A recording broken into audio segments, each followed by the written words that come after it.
Sir Hasina পতন হওয়াতে ধরেন আমি না সাধারণ পাবলিক যারা আছে ওনারাও বাক স্বাধীনতা ফিরে পেয়েছে।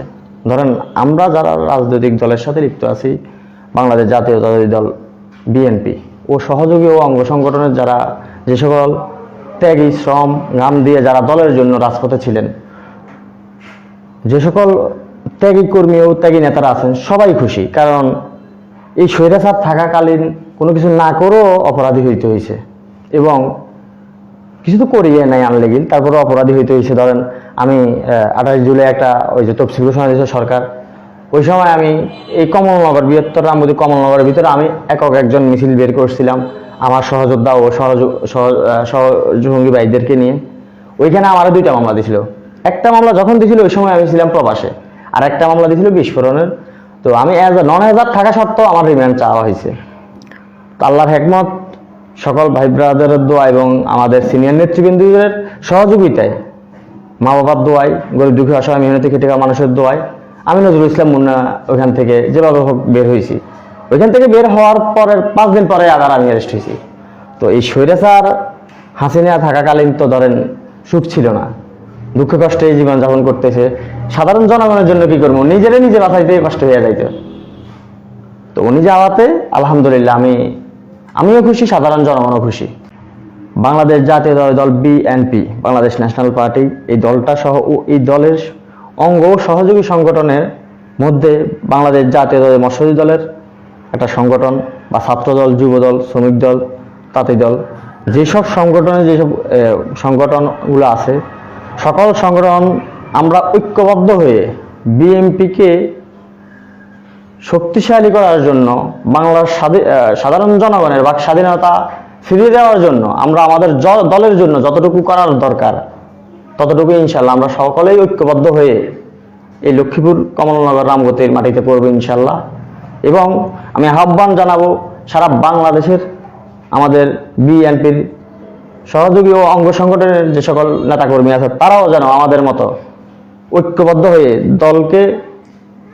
দলের হাতকে শক্তি, দেশরত্ন তারেক রহমানকে হাতকে শক্তিশালী করার জন্য এবং দেশনেত্রী দেশমাতা বেগম খালেদা জিয়ার হাতকে শক্তিশালী করে আমরা সাধারণ জনগণের জন্য কিছু করব। সেইভাবে সকল ঐক্যবদ্ধ হয়ে আমরা এই দেশের সাধারণ জনগণের জন্য কিছু করব ইনশাল্লাহ। সামনে যদি আমাদের দলের জন্য আমাদেরকে জীবন দিতে হয়, আমরা জীবন দিতে পিছু পাবো না ইনশাল্লাহ। আমি আপনার উদ্দেশ্যে এবং এই ভিডিওর মাধ্যমে সাধারণ জনগণ ও আমার দলের নেতাকর্মীদের উদ্দেশ্যে একটা কথাই বলবো। আওয়ামী লীগ একটা বাংলাদেশে নিষিদ্ধ দল। আওয়ামী লীগের কার্যকলাপ নিষিদ্ধ করা হয়েছে ইতিমধ্যেই। তো আমার চোখে বা আমার নজরে আমি যতটুকু ব্যক্তিগতভাবে বুঝি যে আওয়ামী লীগ করাটা অপরাধ না। আওয়ামী লীগ করে কাউকে ক্ষতিগ্রস্ত করা বা বিরোধী দলের কোনো নেতাকর্মী বা সাধারণ পাবলিককে হয়রানি করা বা তাদের জানমালকে ক্ষতিগ্রস্ত করা, তাদের জানমাল হরণ করা হচ্ছে অপরাধ। অতএব কেউ আওয়ামী লীগ করছে, আওয়ামী লীগ করে যদি কারো ক্ষতি করে থাকে তার শাস্তি পাওয়া প্রযোজ্য।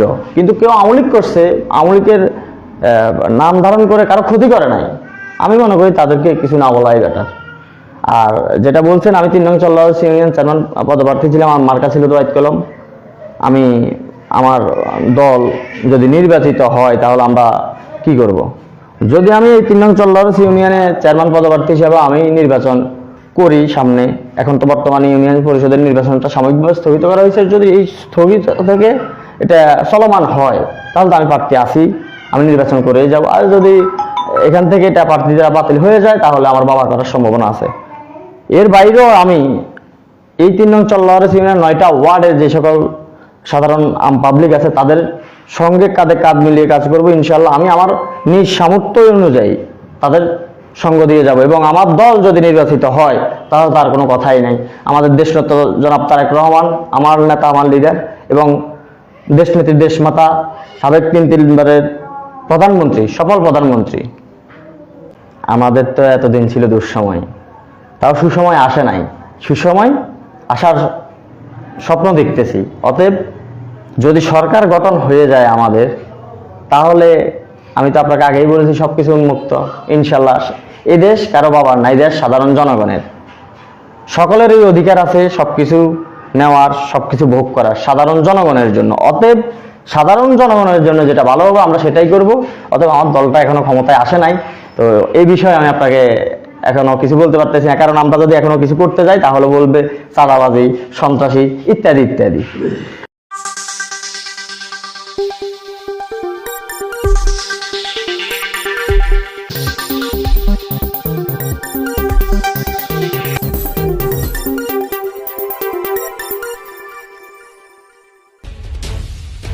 স্বাগতম সংবাদ।